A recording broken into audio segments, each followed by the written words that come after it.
Hello, નમસ્કાર, જય માતાજી, જય શ્રી કૃષ્ણ. હું છું તમારો મિત્ર બીએસપી અને અભી હાલ ખેડાથી ગઈકાલે ડાકોર દર્શન કર્યા રણછોડરાયજીના અને હાલ અત્યારે પહોંચી ગયો છું સાળંગપુર મારા કષ્ટભંજન દાદાના દર્શન કરવા. ચાલો કન્ટિન્યુ રહેજો છેલ્લે સુધી, તમને દાદાના દર્શન કરાવું. જય હનુમાન દાદા.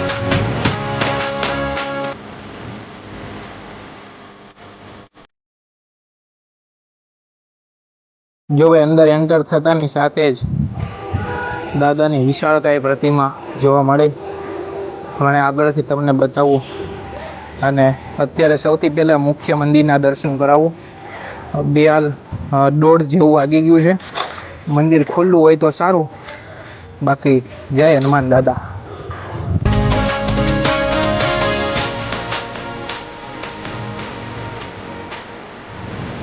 તો ભાઈ હાલ અત્યારે સાળંગપુર પહોંચી ગયો છું અને અત્યારે વિશાળકાય હનુમાનજી દાદાની પ્રતિમા થોડી વારમાં આપણે ત્યાં જઈએ. અત્યારે અહીંયા મુખ્ય મંદિર છે ત્યાં આપણે દર્શન કરી લઈએ અને તમને પણ દર્શન કરાવું. કન્ટિન્યુ રહેજો આપણા વ્લોગમાં. ચાલો જઈએ. જય હનુમાન દાદા.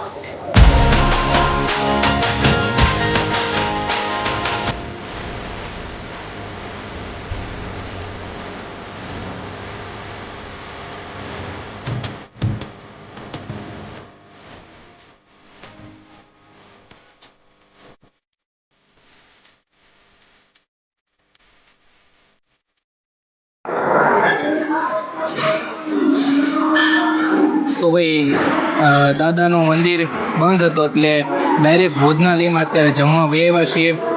ત્યારે જમી લઈએ અને પછી બધી અપડેટ આપું તમને. એની આપણે સરસ મજાનું અહીં આપણે વિશાળકાય હનુમાનજી મહારાજની મૂર્તિ છે ત્યાં જઈએ, તમને વિડીયોમાં બતાવું. તો કન્ટિન્યુ રહેજો આપણી સાથે છેલ્લે સુધી.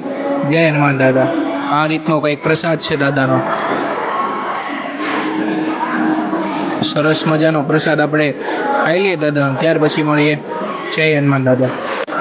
જો ભાઈ આ રીતે દાદાના સાનિધ્યમાં તમારે કોઈ વસ્તુ લેવી હોય તો આ રીતનો સ્ટોર છે, ત્યાં આવીને તમે બાય કરી શકો છો.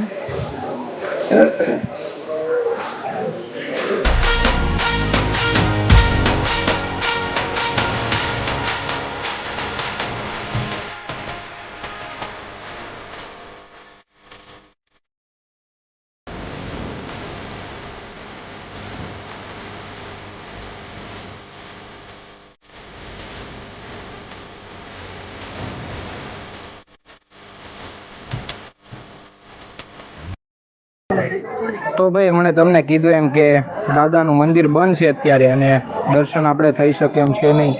તો ડાયરેક્ટલી આપણે ભોજન કરવા આવ્યા ગયા અને હાલ જમીને આપણે બહાર નીકળી ગયા અને સ્ટોરમાંથી રક્ષા પોટલી લીધી દાદાની. ને હવે જઈએ છીએ આપણે જે હનુમાનજી દાદાની સરસ મજાની વિશાળકાય મૂર્તિ છે ત્યાં.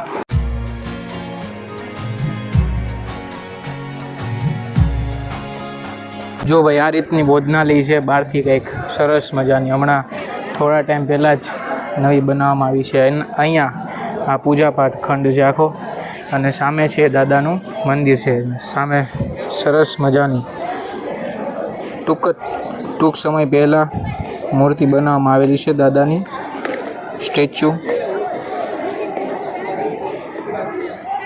સાથે છે આપણા ભાઈબંધ.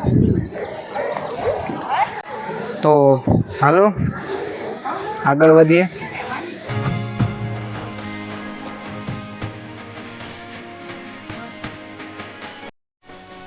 સામે પણ સ્વામિનારાયણ ભગવાનનું મંદિર છે, પણ હાલ અત્યારે આપણો સમય એવો છે અહીંયા પહોંચવાનો, એના કારણે મંદિર બંધ થઈ ગયા છે. બપોરનો સમય છે, 2-2:30 જેવું વાગી ગયા છે અત્યારે, એટલા માટે દર્શન ન થઈ શક્યા. પણ સાળંગપુર આવો એટલે સમજી લો કે દાદાનો બોલાવો આવી ગયો ને તમારા દર્શન થઈ ગયા.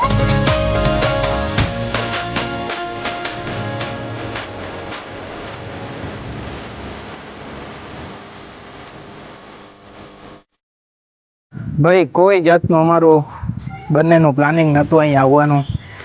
હાલ તો અમે અત્યારે ખેડા હતા અને ખેડાથી નીકળીને બસ ના મળે એના કારણે ટ્રેનમાં આવવું પડ્યું અને બોટાદ સુધી ટ્રેન આવતી હતી ને દાદાની દયા છે, દાદાનો બોલાવો આવ્યો છે એના કારણે આજે અમે સાળંગપુર દાદાના દર્શન કર્યા છે. ભલે મંદિરની અંદર આપણે નથી ગયા દર્શન કરવા, પણ અહીંયા આવો એટલે સમજી લો ભાઈ દાદાના દર્શન થઈ ગયા. ખાસ કરીને આ પ્રતિમા સ્ટેચ્યુને જોઈ લો એટલે સમજી લો દાદાના દર્શન થઈ ગયા તમારા.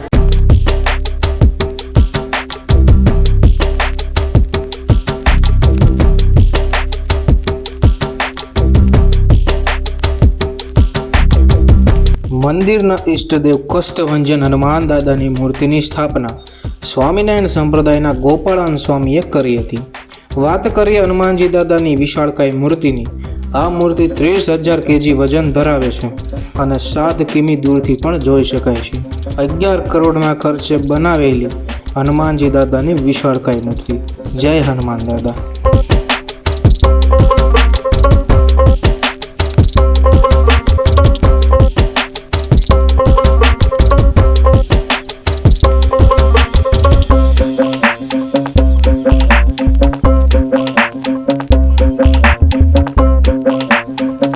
જો ભાઈ સામે હનુમાન દાદાનું મુખ્ય સ્થાન મેન મંદિર જે હાલ અત્યારે બંધ છે આપણે મોઢા પેડા, એટલે આ છે ગેસ્ટ હાઉસ.